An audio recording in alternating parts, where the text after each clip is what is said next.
It sounds like an impossible task, saving money when you don't have a lot to begin with.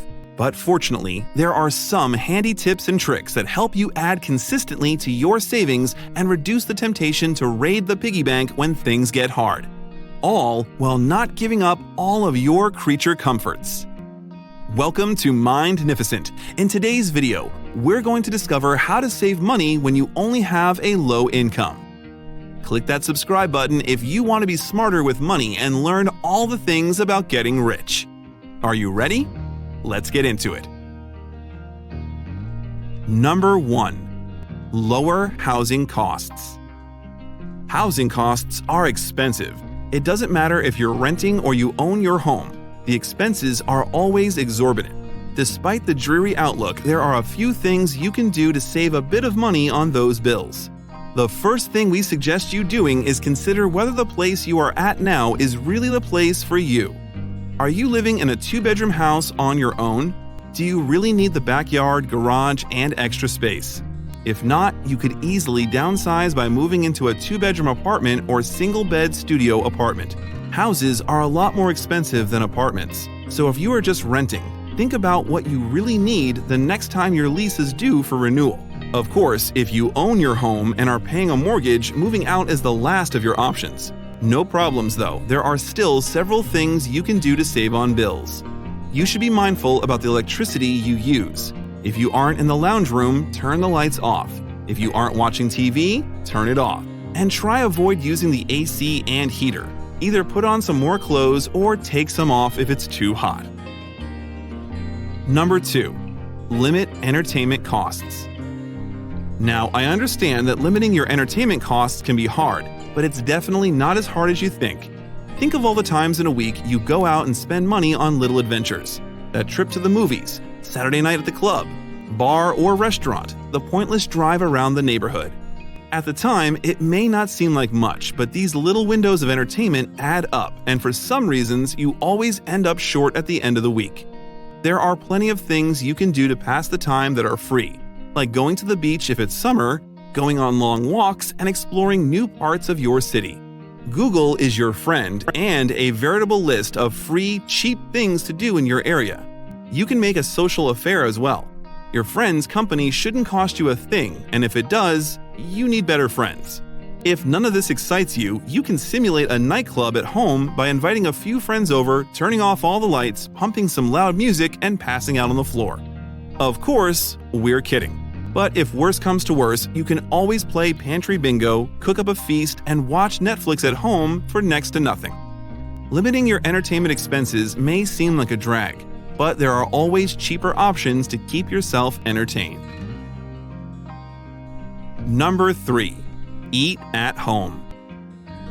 Another huge expense we all incur is our food costs. Most people would spend $50 to $100 on groceries each week, but they don't count the little top-up trips to the shops, the morning coffees, and snacks picked up throughout the week. All these little costs can stack up, and again, you need to consider if it is really worth it. A regular coffee costs about $2 to $3, and if you get one 5 times a week, that works out to $10 to $15 a week. That adds up to $500 per year on something you could easily make at home for a fraction of the cost. This principle goes for lunch and dinners as well.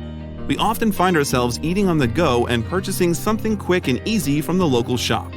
It's great for convenience, but disastrous for our bank balance. To avoid spending money on lunches and dinners, prepare your meals for the week on Sunday nights and pop them in the fridge. Same goes for leftovers. How many Tupperware meals have gone off in the fridge after we promised to take it to work with us for lunch the next day? Each time you take leftovers to work, you're saving yourself $10 to $15 on overpriced impulse meals. Not to mention, home cooking is almost always healthier. Number 4. Understand your wants and needs. There are things you want and things that you need, and recognizing the difference will save you a ton of money. Many people get in the trap of making impulsive purchases when shopping and forget the reason they went shopping in the first place. They will go to a department store with the express intent of purchasing a specific item they need, but leave with a cart full of items they think they need instead. Next time you're at the shops and you find an item you're about to throw in your cart, stop for a second and think if you're buying it out of necessity or desire. I think you'd be surprised at how many items we put back. This little trick can save you hundreds of dollars a week because you are cutting out silly little purchases. The best way to make it easier to separate the wants from the needs is to always pay your bills first. As soon as your pay comes in, pay or set aside money for rent, groceries, utilities, and other bills so your needs are covered first. Number 5. Use cash. Now, this one might seem silly or even a little paranoid to you, but using cash can really help you save. Whenever you are going to get your groceries, going shopping, or eating out, bring cash with you.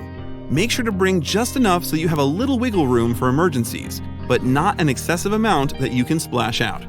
Only bringing a certain amount of cash out with you helps your budget so you don't dip into your savings at the end of the week. There are, of course, some downsides to using cash regularly. For example, you don't always have a record of your expenses, which can hinder budgeting. This money hack requires a little planning and forward thinking. If you know you are going out to lunch or you'll be doing your grocery shopping tomorrow, take out enough money from the cash machine the day before and leave your cards at home. You'll be surprised at how much you curb your overspending.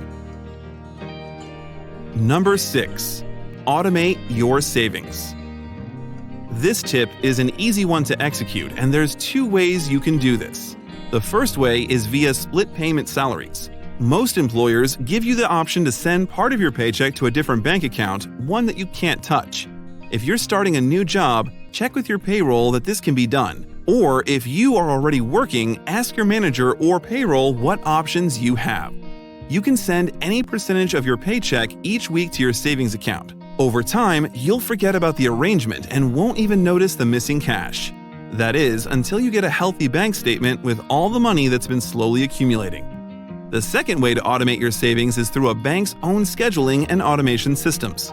It's easier now, more than ever, to set up an automatic payment from your bank account to your savings every week your paycheck comes in. The best thing about these methods is that they are adjustable.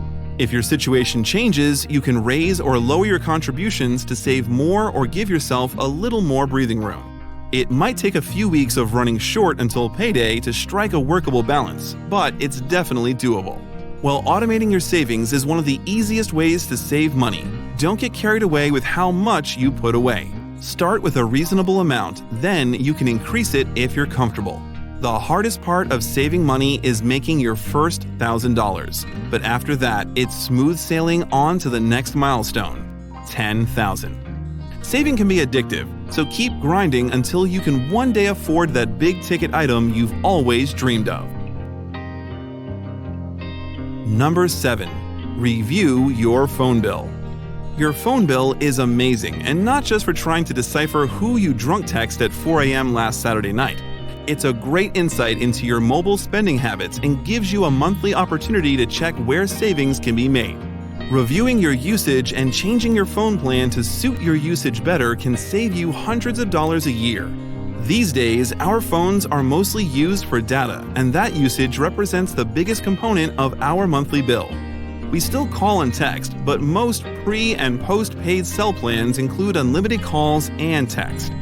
Make sure to check your data usage and make a note of how much data you use each month. Check the terms, conditions, and inclusions of your plan, and compare these to what you're actually using. You might find you're spending money on features, inclusions, and extras you aren't paying for. Likewise, if you're on a small plan with a tiny data allocation, paying for all those quick 1 GB top-ups at the end of the month can end up costing more than just moving up to the next tier of plans. Also, consider spacing out your handset upgrades. Having the latest and greatest iPhone is fun for sure, but last year's model is still a high-end smartphone, and it's going to be some time before it becomes redundant. Implementing these few tips will help you save on your bills, so you can put more money into your savings account. Remember, it's good to have some left over for a rainy day. That's all we have time for today. Do you know of any cool low-income savings hacks we didn't mention? Let us know in the comments. If you enjoyed today's video, please let me know by clicking on that subscribe and bell notification button. because more magnificent content is on the way. Thanks for watching, and I'll see you in the next video.